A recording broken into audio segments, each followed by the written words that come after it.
Senator O'Brien, a double congratulations on your recovery from the virus and on being part of the team that assisted President Trump, Prime Minister Netanyahu, and Crown Prince Zayed in bringing home a historic peace accord yesterday. That's a double big congratulations. Well, thanks, Hugh. It's always great to be with you, and what an accomplishment for the president, the prime minister, and the crown prince yesterday with the Abraham Accords.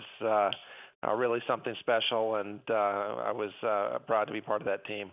I would like you to expand a little bit on the nuts and bolts. I had one member of the team tell me yesterday that you continue to work on this even when you're at home recovering from the virus. There are lots of people who worked on this. Of course, the big three, but you got Secretary of State Pompeo and Secretary Mnuchin. You got Jared Kushner, fellow Avi Berkowitz, who I have not met. On your team, General Correa, Captain Vandroff. I mean, we've got all sorts of Americans, and that doesn't even begin to touch on Ambassador Otaibi and Ambassador Dermer. No, and Ambassador David Friedman, our ambassador to Israel, played a role in that, and Rob Greenway at the NSC. It was really a team effort, and folks rolled up their sleeves and got something done that's going to change the world. It's a good morning when you wake up and Thomas Friedman in the New York Times is praising President Trump and agreeing that this was huge. It was really a courageous step for all the players. I want to compliment the Crown Prince. I mean, his name is now going to go down with Anwar Sadat and King Hussein of Jordan. Prime Minister Netanyahu's name will always be mentioned with Perez and with Begin. It's a dangerous neighborhood, and these were very courageous steps that these men took. And as I've said before, the president's known as a deal maker. Great deals, great trade deals. Great deals with Congress on taxes, but I think history is going to remember the president as a peacemaker. It's really something special that he was able to put together. When exactly do you think you all knew that the deal was done? Because these are fragile instruments until they become cemented into place. When did that moment arrive when the president looked to you and said, "We got a deal. The art of the deal is here"? Yeah, we knew when he hung up the phone yesterday. I mean, these things. Number one, it was pretty extraordinary that we were able to keep it quiet so that it couldn't be derailed by the enemies of peace, and it couldn't be politicized.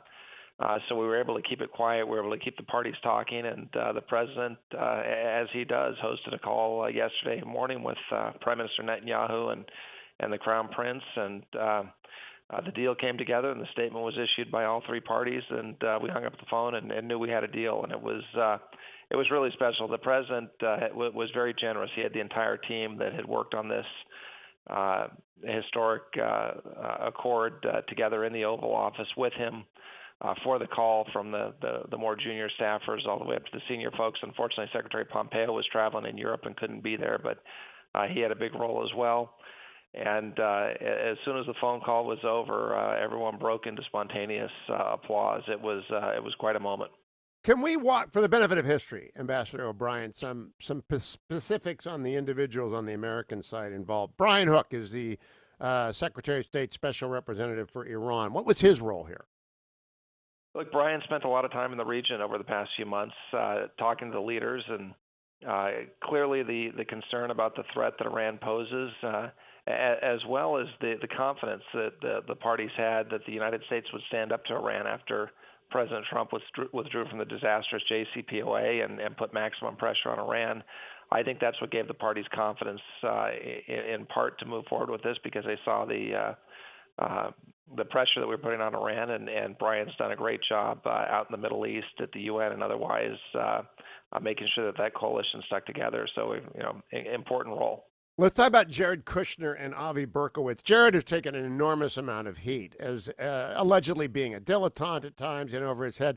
Now he's brought home a deal. How intimately involved with every aspect of this is Jared Kushner? And again, I don't know who Avi Berkowitz is, but his name's all over every account I've read. Well, look, Jared quarterbacked this thing under the direction of the president. I mean, this was President Trump's deal, but this was something very near and dear to Jared's heart. He spent the last 3.5 years cultivating relationships in the region and building trust and confidence in Israel, but also in the Gulf capitals and the Arab capitals. And this wouldn't have happened without Jared and his commitment to the deal, working for his father-in-law, the president of the United States. And I think the criticisms of Jared that are out there, I think they're unfair. I've never seen someone who works harder. He's there early in the morning. He's there late at night. He's working the phones.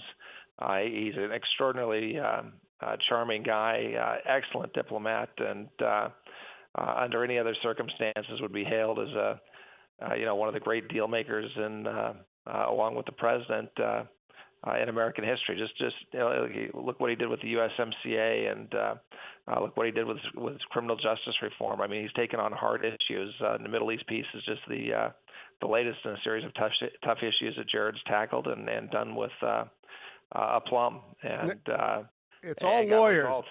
Avi Berkowitz is a Harvard lawyer, right?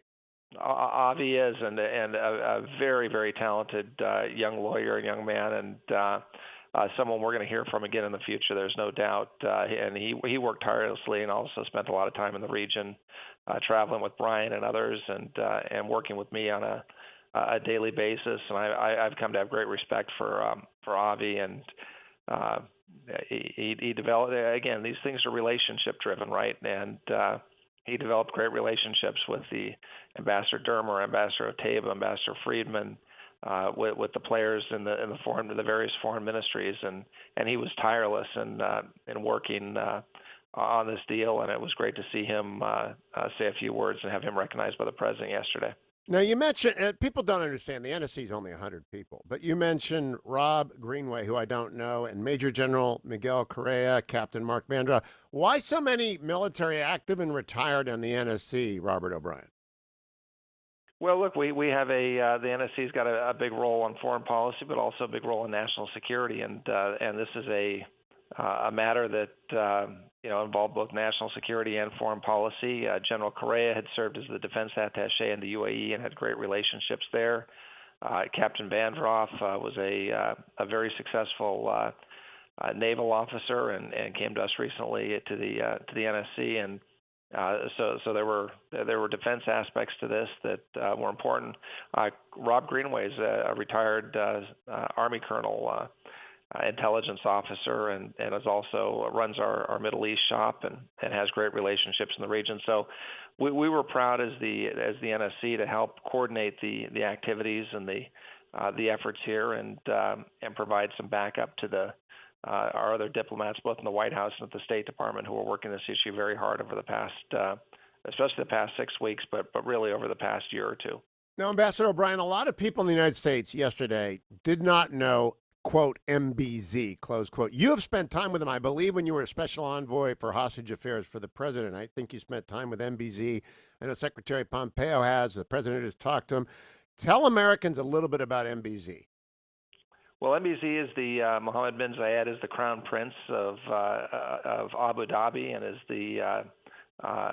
his brother has some illness, so he's been running the government in the UAE for some time now. He's been a tremendous friend of the United States. You mentioned that when I was the hostage envoy, I worked closely with him. The UAE was intimately involved in bringing home Danny Birch, a hostage who was being held in Yemen at the time, a Texas oil worker, and had it not been for the Crown Prince and his team, Danny might still be in a basement or a dungeon in Yemen. So I've had a long history of working with him. I have a tremendous degree of respect for him. He's a very competent, capable ruler, and has done a great job with his country. The UAE is a dynamic place. Most Americans are familiar with Dubai, and it's a massive city. It's a tourist center. It's a high-tech center. It's a finance center, and I think that's why you're going to see this relationship between Israel and the UAE really blossom, with Israel being a start at this, the quote startup nation, and the high tech and Silicon Valley of the Middle East, married up with the finance center that you have in Abu Dhabi and Dubai.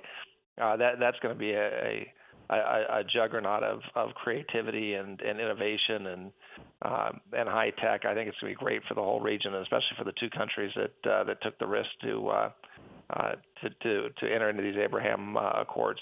Now, Ambassador O'Brien, these are not three small personalities: MBZ, Benjamin Netanyahu, President Trump.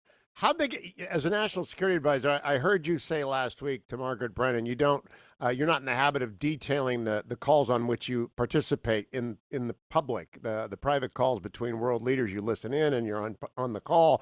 But what was the relationship like on the phone between Trump, MBZ, and Netanyahu? It was very warm, very cordial. One of the things that the president has one of the great attributes, and I've talked about this before publicly without getting into the details of any specific call. He really has an incredibly good manner with foreign leaders. He gets along with them. He's cordial with them. He's civil with them. All the things you'd expect from a diplomat, and he's very persuasive with them. So what had happened is over the past 3 years, the president had developed a great deal of trust with Prime Minister Netanyahu and with the Crown Prince. And it's that reservoir of trust that allows you to bring folks together, to push them over the line, to negotiate with them, to mediate with them, to encourage them and to persuade them. And that's what the president was doing, and it was in great form over the past several weeks in multiple calls with both leaders, and then ultimately in the call yesterday in which he had both leaders on the line together, and the agreement was finally struck and signed off on. And I think Americans would be very proud of their president if they'd watched how he handled these negotiations with a lot of dignity, but also with a lot of goodwill and friendship and good humor with these two leaders. There's speculation in many outlets, both foreign and domestic, that Oman and Bahrain are lined up behind the UAE in their intention to strike accords with Israel. Can you comment on that, Ambassador O'Brien?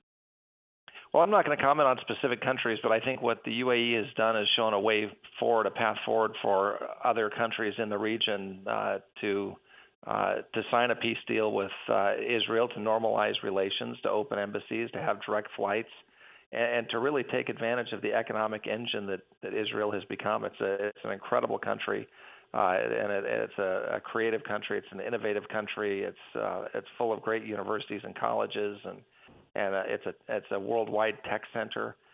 So it behooves countries in the region to get together with Israel. Look, Israel's a fact of life. Israel's not going away.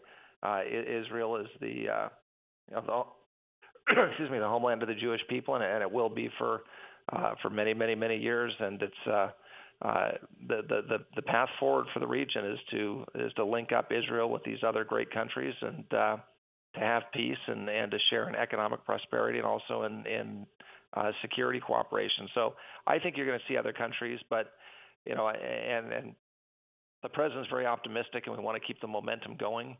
I mean, it does mean Israel is here to But stay, right? Israel's here to stay. But every one of these deals is going to be tough. These are not easy deals, and we've only had 3 Arab countries normalize and make peace with Israel: Egypt, Jordan, and now UAE. They were all the result of a long process of negotiations and hard work by the United States, but also by Israel and the countries involved, and the Arab countries involved. So we're optimistic. We think that there are other countries that are going to follow in the UAE's footsteps, but none of them will be easy. But it wouldn't be worthwhile if it was easy. Ambassador Robert O'Brien, again, congratulations on